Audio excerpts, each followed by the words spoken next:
എടാ manager leave തന്നടാ മോനെ. പക്ഷെ ഭയങ്കര ട്വിസ്റ്റ് ആൻഡ് ടേൺ ഉണ്ടായിരുന്നു കഥയിൽ. ഇവിടെ ഭയങ്കര ശബ്ദം. ഞാനൊന്ന് വീടെത്തിയിട്ട് കഥ പറഞ്ഞു തരാടാ. ഇല്ല അല്ല ഉണ്ട് എടാ, ലീവൊക്കെ കിട്ടി. പക്ഷെ വെറും ഒരു മാനേജറിൻ്റെ ബുദ്ധി അല്ലടാ അയാൾക്ക് വേറെ എന്തൊക്കെയോ ഡയമെൻഷൻ കാര്യങ്ങളൊക്കെ അറിയാമെന്ന് തോന്നുന്നു. കള്ളത്തരം പറയാനായിട്ട് വാ തുറന്നപ്പോൾ തന്നെ, അല്ലെങ്കിൽ എങ്ങനെയാണ് ഒരു മനുഷ്യന് മനസ്സിലാവുന്നത് പറയുന്നത് കള്ളത്തരമാണെന്ന്. ഈ സംതിങ് എൽസ്. ഇംപ്രസ്ഡ് ആയി മോനെ ഞാൻ. So as per hour previous discussion നമ്മൾ പ്ലാൻ ചെയ്ത പോലെ കള്ളത്തരം പറയാനായിട്ട് ഞാനിങ്ങനെ തുടങ്ങിയപ്പോഴത്തേക്കും അങ്ങേര് എന്നൊരു ചിരി. അപ്പോഴത്തേക്കും എനിക്കിങ്ങനെ ചിരി കൺട്രോൾ ചെയ്യാൻ പറ്റിയില്ല മോനെ. ഞാനപ്പോൾ ചിരിച്ചിട്ട് ചോദിച്ചു, എന്താ സാർ? അപ്പോൾ അങ്ങനെ ചോദിച്ചു, എവിടെയാണ് കാർത്തിക് നീ ഫ്രൈഡേ പോകുന്നത് എന്ന് ചോദിച്ചു. അപ്പോൾ എനിക്ക് ഇവരെ പറയാനേ പറ്റിയില്ല. പിന്നെ ഞാൻ പറഞ്ഞു, സാറേ ഫ്രൈഡേ ഇങ്ങനെ ചേട്ടൻ്റെ ബർത്ത്ഡേ ആണ്, അപ്പോൾ എവിടെയെങ്കിലും ഒന്ന് പോകണമെന്നുണ്ടായിരുന്നു. അപ്പം അങ്ങനത്തെ ഒരു പ്ലാനാണ്, ഓൾറെഡി ബുക്കൊക്കെ ചെയ്ത് പോകേണ്ട സ്ഥലങ്ങളൊക്കെ. അപ്പോൾ അങ്ങനെ പറഞ്ഞു, നിനക്ക് മൺഡേ പോയാൽ പോരെ, കാരണം ഞാനും ഫ്രൈഡേ ലീവാണ്, നീയും കൂടെ ഫ്രൈഡേ ലീവ് എടുത്താൽ പിന്നെ എസ്കലേഷൻസ് ഒക്കെ വരും, പിന്നെ അത് കൺട്രോൾ ചെയ്യാൻ പറ്റത്തില്ല. അപ്പം മൺഡേ വേണമെങ്കിൽ നീ മൺഡേ എടുക്ക് എന്ന് പറഞ്ഞു. അപ്പോൾ ഞാൻ പറഞ്ഞു, ഇല്ല സാറേ ഓൾറെഡി എടുത്ത് ടിക്കറ്റൊക്കെ.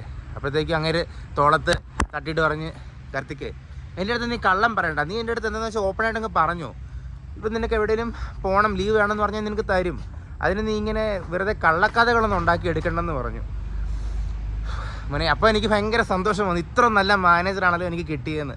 But at the same time എനിക്ക് ഭയങ്കര വിഷമവും വന്നു. കാരണം ഇത്രയും നല്ലൊരു ജീത്തു ജോസഫ് ടൈപ്പ് കഥ ഞാൻ എഴുതി മെനച്ചെടുത്തിട്ട് അതെനിക്ക് ആരോടും പറയാൻ പറ്റില്ലല്ലോടാ. എനിക്ക് അങ്ങനൊരു ആഗ്രഹം ഉണ്ടായിരുന്നു പറയാൻ, സാറേ ഞാൻ നല്ലൊരു കഥ ഉണ്ടാക്കിയിട്ടുണ്ട്, അത് അറ്റ്ലീസ്റ്റ് ഒന്ന് കേൾക്ക്, ആ കഥയൊന്ന് കേട്ടിട്ട് സാർ എനിക്ക് ലീവ് തന്നു എന്ന് പറയണമെന്ന് ആഗ്രഹം ഉണ്ടായിരുന്നു മോനെ. പക്ഷേ അത് പറ്റാത്തതിന് ഭയങ്കര വിഷമമുണ്ട് മോനെ.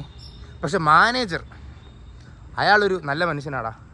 അപ്പോൾ ഇന്ന് അങ്ങേരും ലീവാണ്, ഞാനും ലീവാണ്.